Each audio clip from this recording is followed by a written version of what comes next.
네, 세계 각국이 미국에게서 통지표를 받았습니다. 벌써부터 금융시장이 반응하는 등 여파가 일고 있는데요.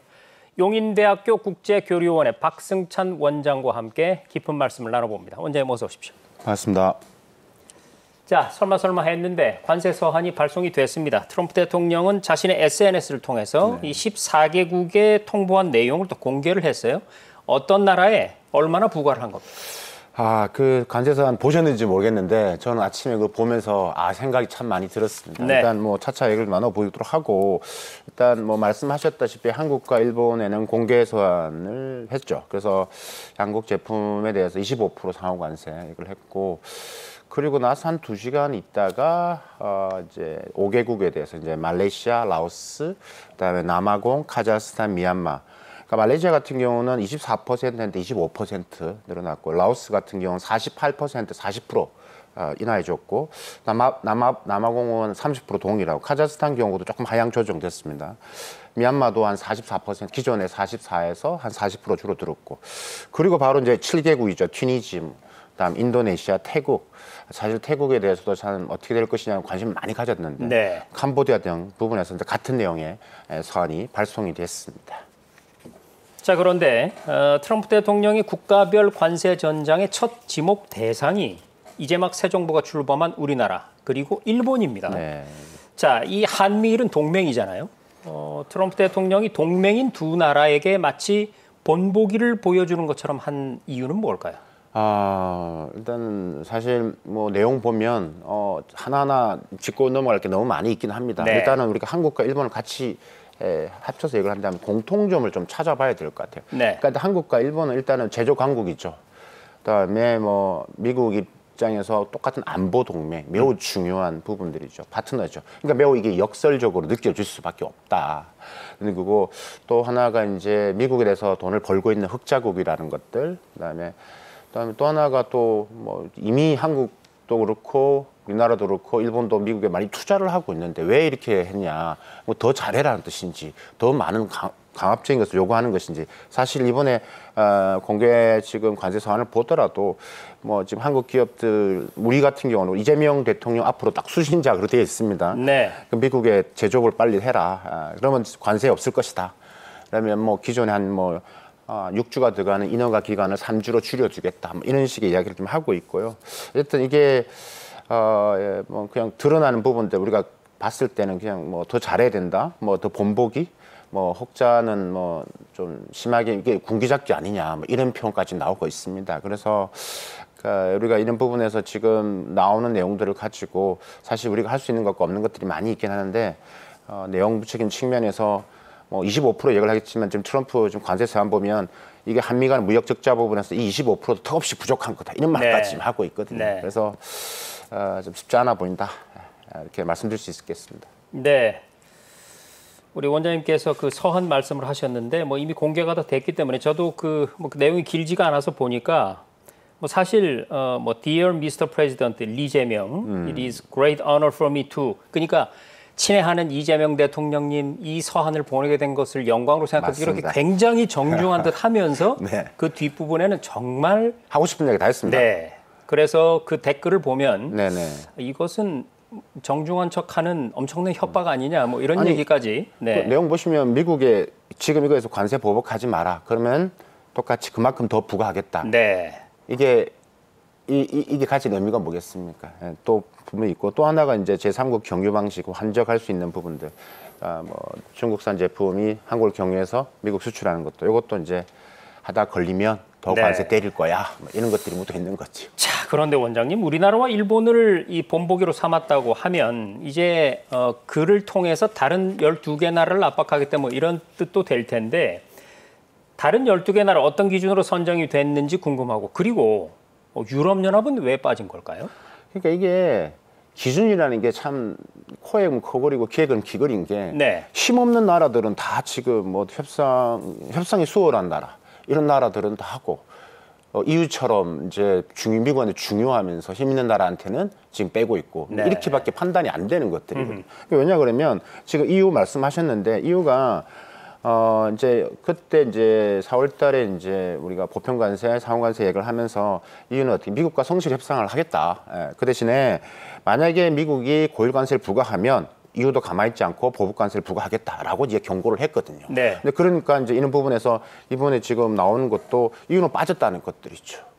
그러니까 이런 것들이 이제 힘의 논리 뭐 이런 것들이 많고 뭐 이미 지금 베트남과의 체결했던 내용에서도 사실 저는 그런 점을 똑같이 느꼈다라는 말씀드릴 수 있을 것 같고 사실 지금 이유가 뭐 일단 뭐 기본 관세, 보편 관세 10%는 이제 수용을 하겠다라는 측면에 이제 자동차 부품이나 철강, 알루미늄, 그러니까 자동차 같은 경우는 25%, 그다음 철강, 알루미늄 50%인데 이 부분에서는 수용을 못 하겠다라는 부분들이기 때문에 네. 그래서 그 기준점 부분에 있어서 이제 여러 나라별로 사실 좀 입장이 다 다르고 뭐 또 거기에 대한 대응도 좀 달라지는 것 같습니다. 그러니까 힘없는 나라들은 그냥 따라가는 경우가 제가 볼 때는 거의 다 일어나고 있다라는 게 좀 안타까운 현실인 것 같습니다. 그렇습니다. 그런데 즉시 부과가 아니고요. 상호관세 부과 유예 시한을 또 정했습니다. 그러니까 다음 달 8월 1일까지 연장된 건데요. 당장에 집행하지 않고 다시 연장을 한 이유.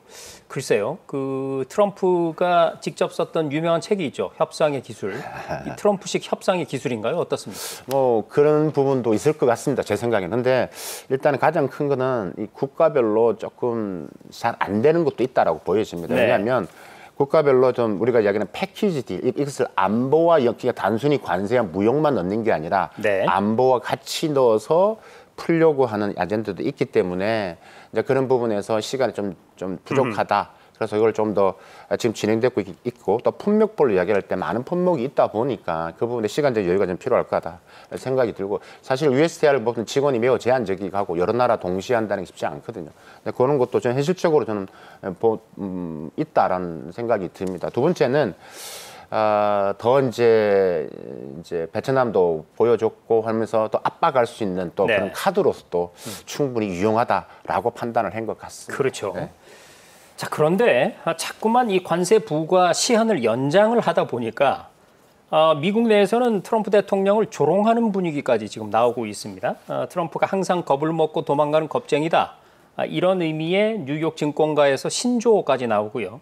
이 부분 먼저 설명을 해주시고 그리고 또 하나 궁금한 게 그런 맥락에서 8월 1일에 또 유보될 가능성이 있다고 보시는지. 일단 유행했죠. 이 타코라는 표현이 타코 트럼프. 그죠? 네. 그래서 타코라는 게 약자죠. 그러니까 타코 always chickens out이라는 거죠. 그러니까 항상 한다고 해놓고 그러니까 강경하게 예고를 해놓고 그다음에 슬쩍 또 빠져버려. 번복하고 네. 그다음에 또 유예주고. 네. 그러니까 이런 패턴이니까 이게 또 그럴 거야라는 것들을. 그래서 이번에도 이게 나왔을 때 시장의 반응이 그다지 크진 않았습니다. 우리 지난번에 처음 할 때는 뭐 국채가 떨어지고 금리가 떨어지고 했는데 이번에 좀 포브스나 도이치뱅크 여러 전문가들 혹은 그 기사를 봤을 때 이게 뭐 또 위할 수도 있을 것이다. 이런 기사가 나오기 때문에 시장이 좀 그렇게 반응하지 않는 것 같고요. 좀 심한 표현을 쓴다면 야, 양치기 소년처럼 또 할 수 있다. 이런 이야기까지도 있는 것 같더라고요. 그래서 근데 이게 진짜 그럼 8월 1일 때 또 유보할 가능성이 있느냐라고 했을 때 저는 국가마다 다를 수 있다라고 이제 판단이 되어지고요. 사실 트럼프를 그냥 보면 안 되고 이렇게 하다가 저는 분명히 하면 또 할 거라고는 봅니다. 네.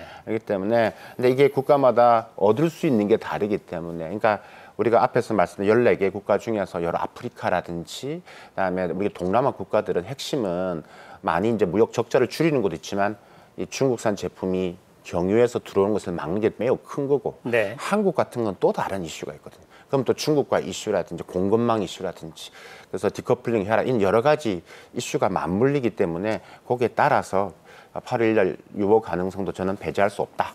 하지만 시행할 나라는 분명히 있을 것으로 저는 또 전망을 하고 있습니다. 네, 타코 트럼프, 겁쟁이 트럼프인지 아닌지는 협상의 진척 상황을 좀 봐가면서 가늠해 봐야 될 것 같습니다.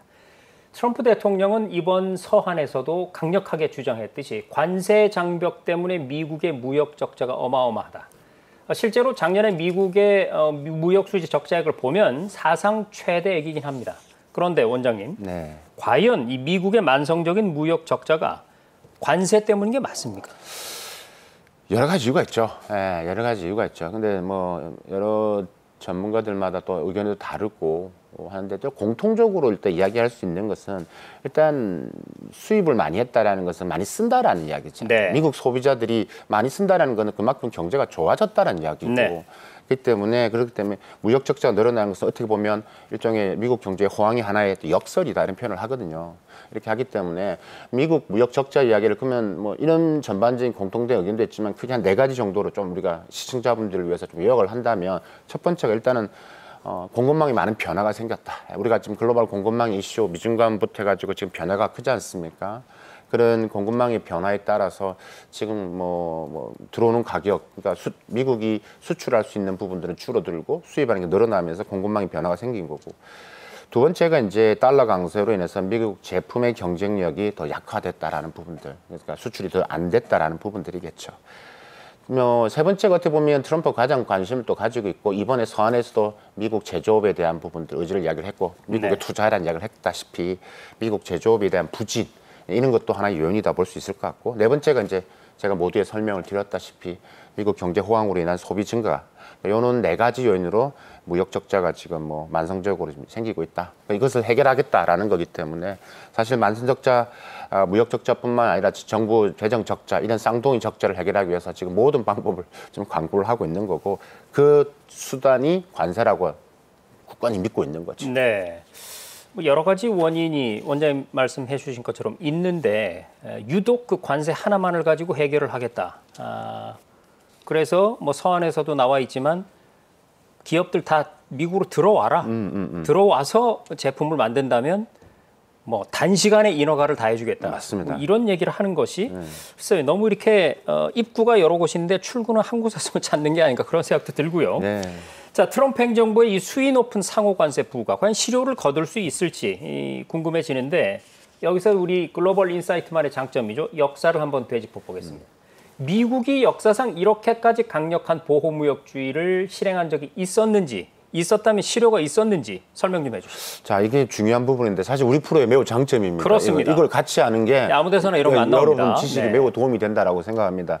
제가 오늘 깔끔하게 이제 미국이 어떻게 했는지를 정리를 제가 한번 해드리겠습니다. 네. 한 2가지 정도가 있었는데 지금 일어나고 있는 게 사실 처음은 아니고 그 당시에 역사적으로 있었던 사건 약간 좀 변형된 좀 반복의 사건이었는데 첫 번째가 바로 이제 19세기 초에 있었는데 이른바 지금에서는 혐오관세법이라고 법이라고 이야기를 하는 건데요.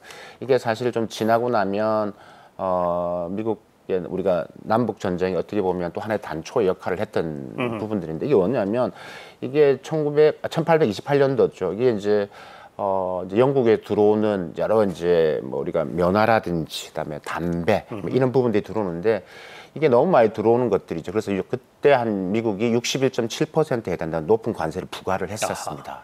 했는데 문제는 그때가 이제 남북이 나눠지는데 이 남부 지역 같은 경우 농업인데 영국에서 갖고 오는 게 너무나 관세가 높아지니까 당연히 타격을 받겠죠. 네. 그러니까 재앙 거의 뭐 어려운 상태가 됐고 반대적으로 이제 남부라면 이제 우리가 여러분 사우스캐롤라이나라든지 혹은 조지아 이런 데가 대표적인 거고요. 북부 같은 경우가 이제 펜실베니아 같은 뭐 이런 부분들 뉴저지 여기는 철강 산업이니까 호황을 더 좋아졌죠. 그러다 보니까 이게 이제 또 분쟁이 생기게 하는 계기가 됐던 부분들이고 그때 이제 또 이제 사우스캐롤라이나에서 이제 하나 주법 차원에서 이제 뭐 관세법 무효다. 그 연방 정부에서는 안 된다. 그래서 연방 정부에서 이제 뭐 무력 수권법까지 나오면서 이제 연방하고 이제 주정부 간이 트러블이 생겼었고 두 번째가 이제 1930년대 스무트 홀리 관세법이라는 게 있는데요. 스무트 홀리 관세법이요. 스무트하고 홀리라는 것은 그때 상원의원이 이름을 딴 겁니다. 네. 공화당 이름을 딴 네. 겁니다. 이것도 마찬가지로 그때 이제 뭐 기본적으로 미국의 농업이라든지 제조업 보호를 위해서 이제 뭐 수입되는 제품에 대해서 한 59% 평균 관세율입니다. 부과를 때린 케이스가 됩니다. 그때 뭐 한 2만여 종에 부과를 했는데 최고는 한 400%까지 관세를 부과한 적도 있었습니다. 그러니까 이런 것들이 해서 그때 뭐 미국 경제뿐만 아니라 세계 경제에 안 좋은 영향을 미쳤죠. 자, 역사는 반복된다라는 격언이 있는데 굉장히 지금 무섭게 다가옵니다. 과거 역사에서도 확인이 됐듯이 이 관세 인상 이게 찻잔 속의 태풍으로 끝나는 게 아니라 미국뿐만 아니라 세계 경제에 미치는 파급력 효과가 엄청나게 크지 않습니까? 네네. 이번에 어떻게 전망하세요? 일단은 뭐 크게 한 3가지 정도 뭐 있겠죠. 일단은 미국 스스로 이제 소비 위축 경기 둔화 이제 이어질 것이고, 그럴 경우 이제 두 번째 바로 이제 물가 상승, 인플레이션의 영향을 받게 될 수밖에 없다. 그러면 바로 이어서 세 번째 영향은 일자리가 줄어들 수밖에 없죠. 네. 그러니까 그런 부분들이 있는 부분들이고, 일단 이렇게 되면 전반적으로 우리가 볼 때 뭐 전 세계 글로벌 무역 시스템이 긴장 고조가 되고, 그다음에 정책이 불확실성으로서 전 세계 자체가 뭐 경제에 영향을 받을 수밖에 없죠. 그래서 지금 뭐 세계은행이나 부분에서 지금 보고서를 나오면 뭐 여러 가지 지금 부분에 다 지금 좋지 않은 전망들이 나오고 있습니다. 그래서 뭐 2026년, 27년에도 지금 세계 경제 성장률도 뭐 2.4, 2.5% 정도 그친다 이렇게 나오고 있다. 그래서 어떻게 보면 트럼프가로 인해서 이게 전 세계가 지금 이렇게 지금 무역으로 지금 몸살을 앓고 있는 상황인데 미칠 영향이 결코 적지 않다라고 보여집니다. 네, 그런데 방금 원장님께서도 설명을 잘 해주셨지만 세계 경제뿐만 아니라 미국도 지금 이득을 보는 것만이 아니거든요. 이렇게 나가게 되면. 그러니까 엄청나게 큰 칼을 휘두르게 되면 그 칼을 들고 있는 사람도 손을 다치게 되는 경우가 있단 말이죠. 그럼에도 불구하고 이렇게 관세 인상을 밀고 나가는 트럼프 대통령의 자신감의 근거랄까요? 도대체 어디에 있는 겁니까? 일단 돈이 들어오잖아요. 눈에 보이잖아요. 당장에. 네, 당장. 그러니까 관세 수입이 늘어나잖아요. 그건 지금은 데이터로 보도 나와 있습니다. 그러니까 지난 5월달 보면 한 달 5월달만 해도 한 242억 달러로 관세를 수입을 벌었거든요. 그러니까 이게 지금 보면 뭐 이게 중국에서 수입되는 건 수입은 줄어들었지만 뭐 미국 관세 수입만 보다 전년 동기 대비해서 거의 4배 늘어났다. 그러니까 대외적으로 이야기하기 참 좋죠. 선전 효과가 있다는 겁니다. 그래서 사실 지금 이게 지금 관세율이 지금 현재 평균 관세율이 실효 관세율이 한 15.8 정도 되니까 이게 정말 한 지난 뭐 아마 1936년 이후로 아마 가장 높은 관세율일 겁니다. 그래서 네. 그러니까 이런 대외적으로 뭐 닭이 선전할 수 있는 효과가 있기 때문에 이런 부분에 있어서 이제 트럼프가 생각하는 게 크지 않을까. 또 이로 인해서 다른 것을 또 만들어내겠죠. 그래서 네. 일단은 당장에 이제 돈이 쌓여가는 부분들이 있기 때문에 아까 우리 모니터에 나왔다시피 8월 1일부터 돈이 들어올 거다. 그런 그렇죠. 말이 나왔잖아요. 네. 지금. 그러니까 그런 멘트가 다 거기 있다. 보시면 되겠습니다. 하기 전에는 여러 가지 국내적으로도 걱정도 많고 비판도 많았으나 돈이 들어오는 걸 보면 달라질 것이다. 이런 자신감이 있는 것이고요. 어찌됐든 우리는 이제 8월 1일까지 또 미국과 치열한 협상을 해야 됩니다. 이럴 땐 우리보다 먼저 체결한 국가들 염두에 두면 좋겠죠. 현재 미국과 무역 합의를 이룬 나라 영국과 베트남 두 나라입니다. 두 나라 협상 전략은 어땠습니까, 원장님? 일단 제가 시간 관계상 영국까지 이야기하면 길어지는데 영국은 네. 일단은 예측했던 거였습니다. 영국은 미국에서 뭐 돈을 버는 나라가 아니기 때문에 그러니까 영국은 쉽게 되는데 베트남이 했다는 것은 매우 이제 우리가 좀 관심 있게 봐야 그렇죠. 됩니다. 예. 베트남은 미국 입장에서 세 번째 무역 적자국이거든요. 그래서 어떤 게 중요한데 사실 이번에 베트남하고 하는 거 보면서 저는 한 3가지 정도를 느꼈는데 첫 번째가 역시 강대국이 여기 심의 논리다라는 걸 느꼈고 네. 이게 이제 좀 불평등 조약 같다라는 생각이 네. 들었습니다. 저는 개인적으로. 두 번째는 0%. 네. 야 이게 이제 베트남을 통해서 들어오는 중국 견제하는 것들에 대해서 이제 중국 이제 보라는 식으로 다른 동남아 국가들도 요 정도 가이드라인에 맞추지 않으면 안 된다. 네. 요번에 이제 보면 40%가 올렸잖아요. 환적 관세.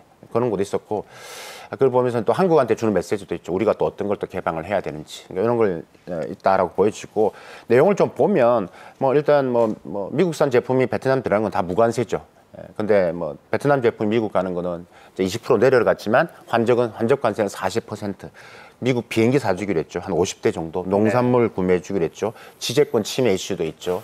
그러니까 이런 것들이 다 어떻게 보면 중국 보라는 또 이슈도 같이 맞물려 있다라고 이제 보여집니다. 그래서 베트남을 통해서 중국 견제한다는 목적이 확연히 드러나는 하나의 이슈였다라고 저는 분석하고 싶습니다. 그렇습니다. 누가 봐도 영국과 베트남, 미국에게 여러 가지를 양보하고 여러 가지를 열어줬다 이런 느낌이 드는 결과인데 두 나라에 이어서 이제 활발한 협상이 진행 중인 나라가 바로 인도입니다. 요즘 뉴스의 중심이 되고 있죠. 네. 솔직히 처음에는 세상 친한 것처럼 그렇게 보였었는데 인도가 상당히 강경한 자세를 지금 미국에 보이고 있죠. 예. 이게 중미 외교를 잘하는 인도인 것 같습니다. 그러니까 미국하고 매우 친하게 있으면서도 인도가 스탠스가 그렇습니다. 미국이 하는 부분에서 전반적으로 뭐 우리가 IPF든 인도 태평양 부분에서도 들어가 있지만 또 중국이 하고 부분에 있는 브릭스도 들어가 있고 그러니까 이런 부분이 있기 때문에 근데 사실 인도가 미국과의 협상에서 매우 빠르게 진행될 거라고 봤었습니다. 네. 그러니까 사실 베트남이 아니라 영국 다음에 인도가 될 것이다. 이렇게 했는데 지금 인도에 보면 미국 보복 관세에 대해서 WTO에 통보를 하겠다. 그다음에 원산지 규정 관련해서 지금 여러 가지 부분에서 뭐 우리가 그대로 당할 수만은 없다. 농민들의 이익이 우선이다. 그러니까 이런 부분에서 지금 계속 접점을 지금 뭐 못 찾고 있는 것 같습니다. 그래서 사실 이제 인도 부분에 있어서 이제 인도산 제품이 미국에 수출할 때 그때는 어떤 일이 있었냐면, 그러니까 현지에서 상품 부가가치를 60%까지 미국은 요구했고 인도는 한 35%까지 했는데 이게 계속 협상이 안 되다 보니까 이제 강력한 이제 인도가 이제 입장을 이야기를 하고 있고 이제 거기에 대해서 이제 뭐 미국 입장에서도 이거 조금 놀라운 부분들이죠. 그래서 인도가 지금 그렇게 해서 지금 전 세계가 인도가 어떻게 할 것인지를 또 보는 것도 네. 하나의 또 자국 입장의 다음 협상을 위한 그렇습니다. 하나의 또 벤치마킹의 대상이 되고 있습니다. 우리도 잘 지켜봐야 될 것 네, 같고요. 그렇습니다. 자, 이런 가운데 상호관세 유예기간 만료를 이틀 앞두고 위성락 국가안보실장이 미국으로 갔습니다. 여한구 통상교섭본부장 이미 미국에 가 있었고 네.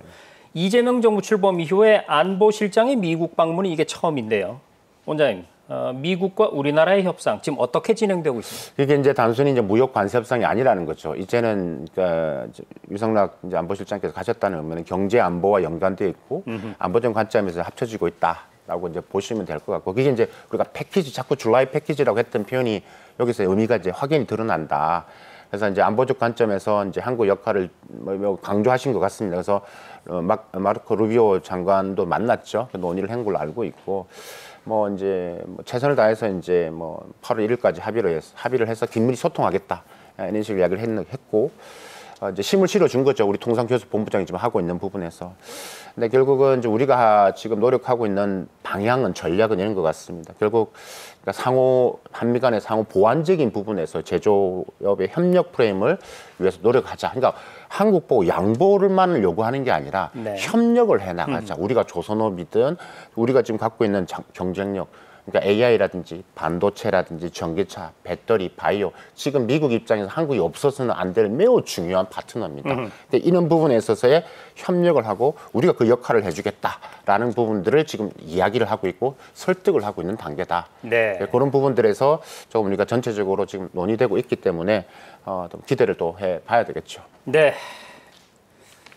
아픈 곳을 들추어서 찌르는 게 아니라 가려운 곳을 긁어주는 그런 협상이 진행됐으면 좋겠습니다. 앞으로의 협상 추이도 계속해서 저희 글로벌 인사이트에서 지켜보겠습니다. 지금까지 용인대학교 박승찬 원장님과 말씀 나눴습니다. 오늘 말씀 고맙습니다. 감사합니다.